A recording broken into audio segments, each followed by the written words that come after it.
শেখ হাসিনা একটা গোছানো উপরে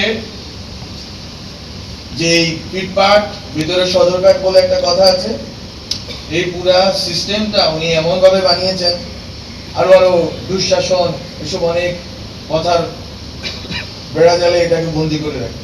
তাই স্পষ্টত বেশিরভাগ ছিল, এটা আমরা সবসময় মনে রাখতে চাইব। ওনার বাবা যেগুলো নাম করে করেছিলেন বাকশাল রক্ষী বাহিনী, মানে এগুলো নাম করে করতে হয়নি, বরং উনি প্রশাসন যন্ত্রকে ইনহেরেন্টলি বাকশাল করে তুলেছিলেন। একটা মুজিববাদী প্রবণতার মাধ্যমে, একটা চর্চার ভিতর দিয়ে এই প্রশাসনকে না শুধু, ওদের পরিকল্পনা ছিল মূলত কয়েকটি প্রজন্মকে মুজিববাদী চেতনার গুলি খাইয়ে তাদেরকে পঙ্গু করে রাখে, নৈতিকভাবে, মানসিকভাবে এবং বুদ্ধিবৃত্তিকভাবে। এই পঙ্গুত্বের যেই প্রকল্প সেটা আপনারা জানেন, এই প্রকল্পতে অংশ নিয়েছিল বাংলাদেশের সকল স্তরের অনেক মানুষ, যারা আসলে এই সিস্টেম, ক্লায়েন্টের সিস্টেমের অন্তর্ভুক্ত ছিল।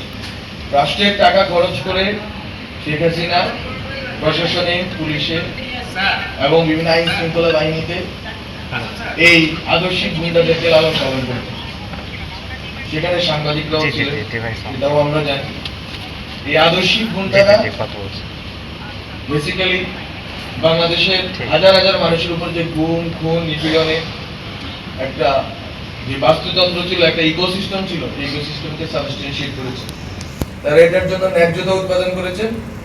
তারা যখনই মানুষের উপর নিপীড়ন চলেছে, হত্যাযজ্ঞ চলেছে, তখনই তারা এই হত্যাযজ্ঞগুলোকে যথেষ্ট পরিমাণ স্বাভাবিক এবং মৌলবাদ বিরোধী, সাম্প্রদায়িকতা বিরোধী, জঙ্গি বিরোধী এসব অনেক তকমা লাগিয়ে সাধারণ মানুষের হত্যাযজ্ঞগুলোকে ন্যায্যতা দিয়েছে। ফলে এই যে সিস্টেমটা, যেখানে শেখ মুজিবের ভুল থেকে শিক্ষা গ্রহণ করে শেখ হাসিনা একটা গোছানো উপরে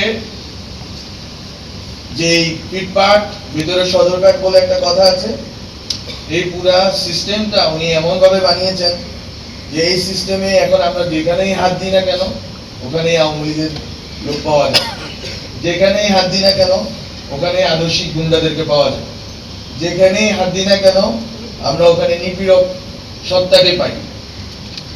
আমরা অনেকেই ভুল করি যে শেখ হাসিনার আমলকে আমরা বলি, অনেকে বলেন কর্তৃত্ববাদী, অনেকে বলেন আরো দুঃশাসন, এসব অনেক কথার বেড়া জালে এটাকে বন্দি করে রাখে। তাই স্পষ্টত বেশিরভাগ ছিল, এটা আমরা সবসময় মনে রাখতে চাইব।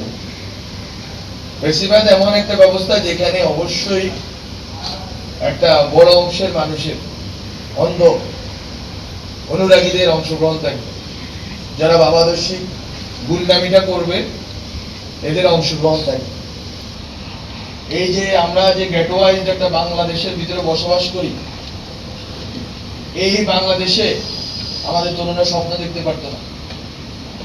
আজকে এই যে তারুণ্য উৎসব থেকে শুরু করে অনেকগুলো আইডিয়া ডক্টর মোহাম্মদ ইউনূস উনি আমাদের সাথে বা অ্যাডভাইজারি কাউন্সিল বা অন্যান্য পরামর্শকদের সাথে মিলে করছেন, ওনার নেতৃত্বে এই জিনিসগুলো সংগঠিত হচ্ছে।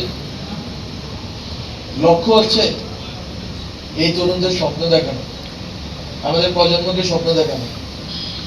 এটা আমাদের প্রজন্মের জন্য অনেক বড় একটা সুযোগ এনে দিয়েছে জুলাইয়ের গণ অভ্যুত্থান। আমরা মনে করি বাংলাদেশের তরুণরা, তারুণ্য উৎসব তো মাত্র শুরু হলো, বাংলাদেশের তরুণরা ইতিবাচক শক্তিকে কাজে লাগিয়ে পুরা দুনিয়াতে নেতৃত্ব দেবে গণতান্ত্রিক লড়াইয়ে, মানবাধিকারের পক্ষে এবং একটা নিরাপদ এবং সকলের জন্য রাষ্ট্র গড়ে তোলার ক্ষেত্রে। বাংলাদেশের অন্তর্বর্তীকালীন সরকারের পক্ষ থেকে আমরা বিচারের কাজ এগোচ্ছি, আমরা সংস্কারের কাজ এগোচ্ছি, এবং আমরা বাংলাদেশের সকল মানুষের সহযোগিতা চাই যে আমরা আমাদের যতটুকু সময় আমরা পাবো সকলের ঐকমত্য ভিত্তিতে, সেই সময়টুকুর মধ্যে যেন এই তরুণদের যে আশা আকাঙ্ক্ষার যে বাংলাদেশ, সে বাংলাদেশ গড়ার ক্ষেত্রে আমরা এগোতে পারি। বিচার ও সংস্কারের এমন একটি পর্যায়ে আমরা যেতে পারি যেখানে মানুষ আশাহত হবে না। বাংলাদেশের মানুষ বারবার আশাহত হয়েছে। 47-এ পাকিস্তান আন্দোলন করে এই দেশের মানুষই পাকিস্তানে এনেছে। এটা খুবই, এখন যখন ফিরে তাকান হয়তো আপনাদের অনেকের কাছেই মনে হতে পারে এটা ঢাকা শহরে বসে মুসলিম লীগ প্রতিষ্ঠিত হয়েছিল, আমরা আমাদের রক্ত দিয়ে পাকিস্তানে এনেছি। যে পাকিস্তান আমাদের সাথে বিট্রে করেছে, আমাদের উপর নির্যাতন চালিয়েছে, গণহত্যা চালিয়েছে, 71 ঘটেছে, আমাদের লাখো লাখো শহীদের রক্তের বিনিময়ে আমরা একটা দেশ পেয়েছি।